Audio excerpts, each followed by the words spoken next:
जय श्री कृष्ण मित्रों। मैं संजय गुप्ता शो में पुनः आपका स्वागत करता हूँ।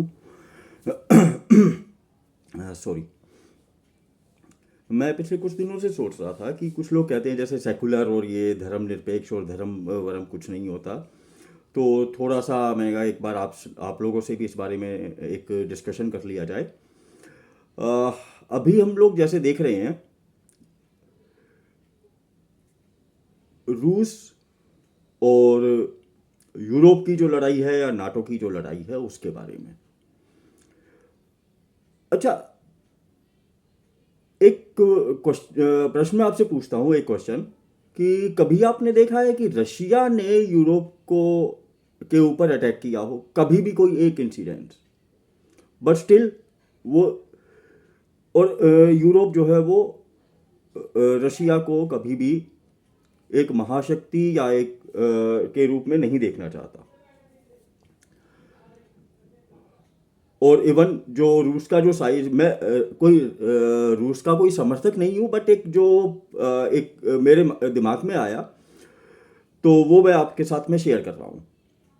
अच्छा, यूरोप के ही बाकी देश जो है आपस में एक दूसरे से लड़ते रहे हैं। जैसे हमने वर्ल्ड वार 2 के टाइम में वर्ल्ड वार 1 और 2 हमने देखा। जर्मनी, इटली, ठीक है, ये एक साइड थे। और बाकी रूस भी जो है वो इनफैक्ट यूरोप के साथ ही मिलके लड़ा है, जो एलाइड स्टेट्स जो थे।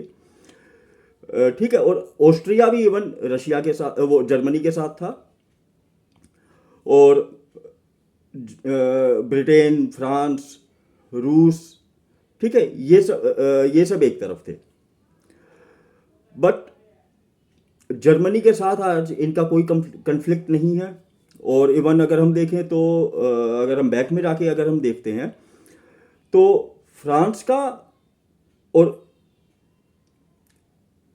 जो ब्रिटेन है, इन दोनों के कन्फ्लिक्ट भी रहे हैं।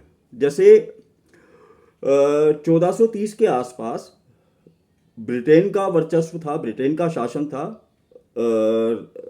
फ्रांस में।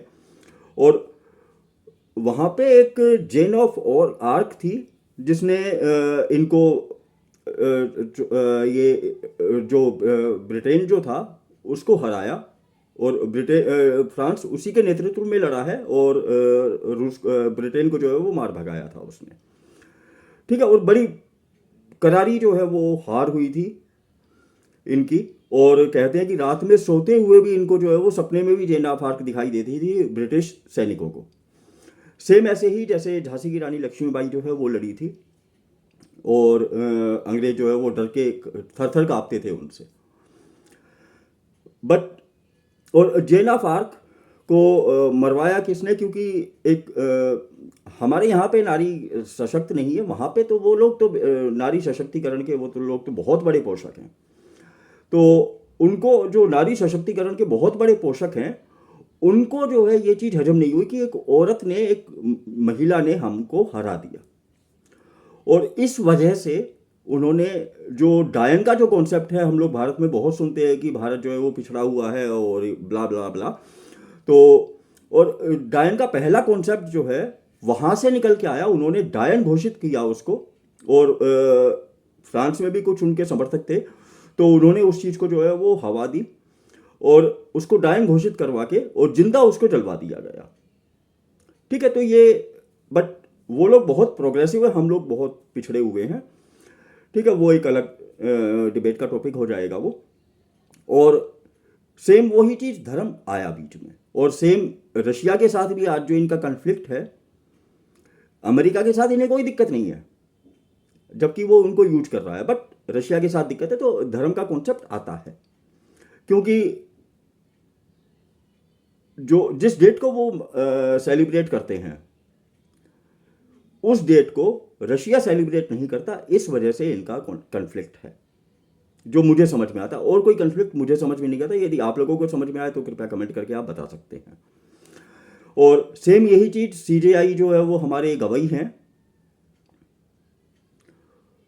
उन्होंने भगवान विष्णु के जो अजंता एलोरा की जो गुफा है वहाँ पे भगवान विष्णु की जो ये जो आक्रांता हैं जो तथाकथित हमारे यहाँ पे आजकल शांति दूत उनको घोषित किया हुआ है इन्होंने, तो उन शांति दूतों ने, जो आक्रांता थे शांति दूत, उनके अब्बू, तो उन्होंने भगवान विष्णु की मूर्ति जो है वो खंडित कर दी थी।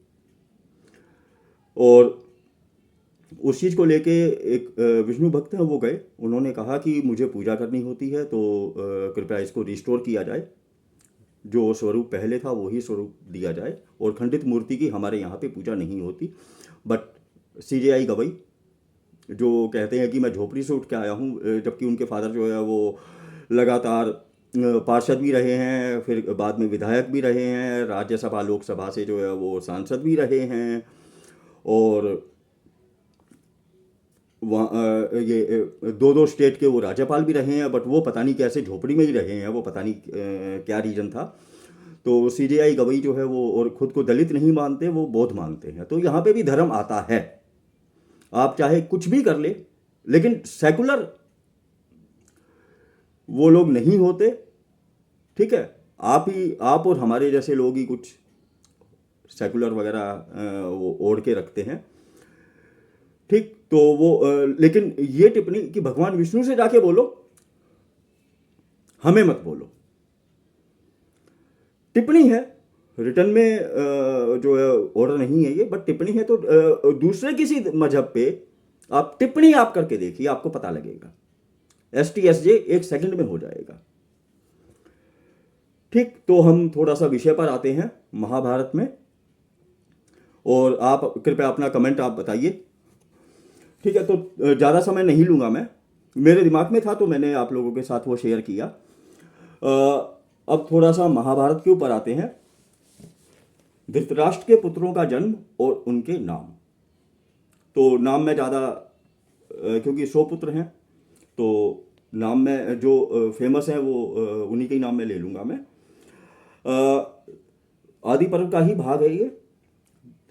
वैशंपायन जी ने कहा, एक बार महर्षि व्यास हस्तिनापुर में गांधारी के पास आए। गांधारी ने उनकी सेवा की, शुश्रूषा की और उनको संतुष्ट किया, और प्रसन्न होकर उन्होंने वर मांगने के लिए बोला गांधारी को।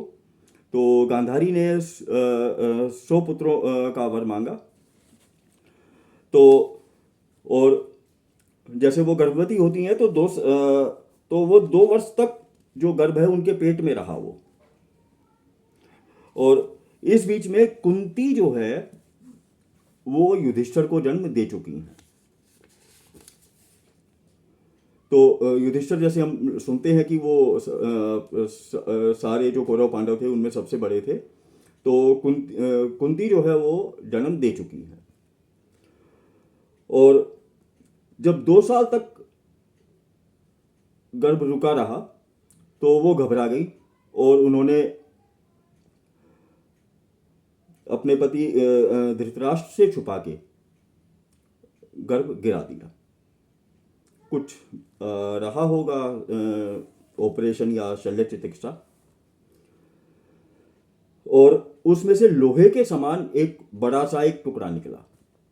तो वो उसको नष्ट करवानी ही जा रही थी, इतने में ही ऋषि व्यास जो है वो आ जाते हैं, और वो आके बोलते हैं कि मेरी बात कभी भी झूठी नहीं हो सकती, और तुम इसको जो है वो जैसे मैं कहता हूँ वैसे करो, और तुम्हारे 100 पुत्र होंगे।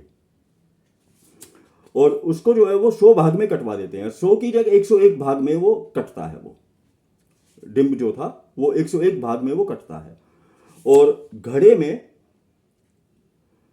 तुम चटपट 100 कुंड बनवाकर उनको घी से भर दो, और सुरक्षित स्थान में उनकी रक्षा का प्रबंध कर दो। और जैसे जल छिड़का, तो जल छिड़कने के बाद उसके पिंड के 100 टुकड़े हो जाते हैं, 101 सॉरी। तो 100 तो कौरव होते हैं, और एक वहां पे जो दुशाला है वो होती है, जिसके पति जो है वो जयद्रथ थे, ठीक। और प्रत्येक टुकड़ा अंगूठे के पोरवे के समान था, और उनमें एक टुकड़ा 100 से अधिक भी था, जैसे मैंने पहले आपको बताया। व्यास जी के अनुसार जब सब टुकड़े कुंडों में रख दिए गए, तब उन्होंने कहा कि इन्हें 2 वर्ष के बाद खोलना।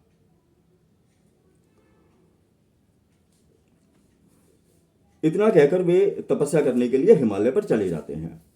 समय आने पर उन्हीं मांस पिंडों से पहले दुर्योधन और बाद पीछे गांधारी के अन्य पुत्र उत्पन्न हुए। यह बात कही जा चुकी है कि दुर्योधन जन्म होने से पहले ही युधिष्ठिर का जन्म हो चुका था। जिस दिन दुर्योधन का जन्म हुआ उसी दिन परम पराक्रमी भीमसेन का भी जन्म हुआ। दुर्योधन जन्म लेते ही गधे की भांति रेकने लगा, ढौंचे ढौंचे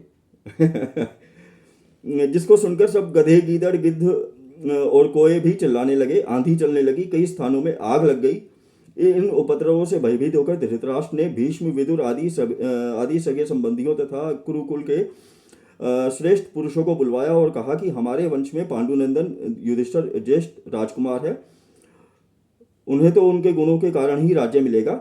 इस संबंध में मुझे कुछ नहीं कहना, क्योंकि उस टाइम पांडु जीवित थे। लालच बाद में आता है। युधिष्ठिर के बाद मेरे इस पुत्र को राज्य मिलेगा या नहीं, यह बात आप लोग बताइए। अभी उनकी बात पूरी भी नहीं हुई थी कि गांधारी की मांस भोजी जंतु, गीदड़ आदि चिल्लाने लगे। इन अमंगल सूचक अपशगुनों को देखकर ब्राह्मणों के साथ विदुर जी ने कहा, राजन, आपने अपने इस ज्येष्ठ पुत्र के जन्म के समय जैसे अशुभ लक्षण प्रकट हो रहे हैं, उनसे तो मालूम होता है कि आपका यह पुत्र कुरुकुल का अंत करने वाला ही होगा, नाश करने वाला ही होगा। इसलिए इसे त्याग देने में ही शांति है। इसका पालन करने पर दुख उठाना पड़ेगा। यदि आप अपने कुल का कल्याण चाहते हैं तो 100 में एक कम ही सही, ऐसा समझकर इसे त्याग दीजिए। विदुर जी ने स्पष्ट शब्दों में कहा। वो शूद्र थे, दासी पुत्र थे। हमारे यहाँ पे बड़ा उनके ऊपर अन्याय होता है, बट यहाँ पे हम देख सकते हैं बड़ा अन्याय हुआ है उनके साथ। बट और जो भीमराव अंबेडकर थे, उनको भेजने वाले भी क्षत्रिय राजा ही थे, जो उच्च शिक्षा के लिए उनको भेजा था, हायर स्टडीज के लिए। बट ये बातें हमें नहीं बताई जाती, क्योंकि हमारे यहाँ पे बड़ा उनके साथ अन्याय हुआ है, तो हम यही मान के चलते हैं। तो आप लोग सोचिए, ऐसा अन्याय आपको चाहिए या नहीं चाहिए? ठीक है, हमारे यहाँ पे गुणों का ही आदर हुआ है आज तक। तो विदुर जी बोलते हैं कि अपने कुल तथा सारे जगत का मंगल कीजिए। शास्त्र स्पष्ट शब्दों में कहते हैं कि कुल के लिए एक मनुष्य का, ग्राम के लिए एक कुल का, देश के लिए एक ग्राम का, और आत्म कल्याण के लिए सारी पृथ्वी का भी परित्याग करना पड़े तो कर देना चाहिए, संकोच नहीं करना चाहिए उसके लिए। सबके समझाने बुझाने पर भी पुत्र प्रेमवश धृतराष्ट्र दुर्योधन को नहीं त्याग सके। उन 101 टुकड़ों से 100 पुत्र और एक कन्या उत्पन्न हुई, जैसे मैंने आपको बताया था, दुशाला। जिन दिनों गांधारी गर्भवती थी और धृतराष्ट्र की सेवा में करने में असमर्थ थी, तो उन दिनों एक वैश्य कन्या उनकी सेवा में रहती थी, और उसके गर्भ से उसी साल धृतराष्ट्र के युयुत्सु नामक पुत्र हुआ। तो उसको भी धृतराष्ट्र ने अपना ही नाम दिया, और वह बड़ा ज्ञानी, यशस्वी और विचारशील था। जन्मेजय धृतराष्ट्र के पुत्रों के नाम अब यहाँ पे नाम है, तो दुर्योधन, दुशासन, कर्ण, विकर्ण, ये सब भी थे, और युयुत्सु, ठीक है, जो सौतेला भाई था उनका, जो धृतराष्ट्र के पास जो दासी थी, ठीक है। तो भीमबल, बलाकी, बलवर्धन, ठीक है, इस तरह से दीर्घ रोमा, दीर्घ बाहु, महाबाहु, तो इस तरह से 100 पुत्र थे उनके। धृतराष्ट्र के और कन्या का नाम दुशाला रखा। ये सभी बड़े शूरवीर, युद्धकुशल तथा शास्त्रों में निपुण थे। धृतराष्ट्र ने समय पर योग्य कन्याओं के साथ उनका विवाह किया। दुशाला का विवाह समय आने पर राजा जयद्रथ के साथ हुआ। तो इसी के साथ ही जैसे हमने देखा, तो यहाँ पे मोटा मोटा हमें पता लग जाता है कि यहाँ पे युधिष्ठिर सबसे बड़े हैं, और 100 जो कौरव हैं उनका जन्म हो चुका है। अब अगले भाग में हम बात करेंगे राजा पांडु की, कि उनको कैसे श्राप लगा, क्या था क्या नहीं था। तो वो जैसे इसमें लिखा है एज इट इज, वैसे ही मैं आपके सामने एक्सप्लेन करूँगा। तो इसी के साथ मैं अपनी वाणी को विराम देता हूँ। जय श्री कृष्ण मित्रों, मिलते हैं अगले भाग में। और यदि आपको ये प्रस्तुति पसंद आ रही है तो कृपया लाइक, शेयर या सब्सक्राइब आप कर सकते हैं। तो इसी के साथ ही मैं अपनी वाणी को विराम देता हूँ। जय श्री कृष्ण।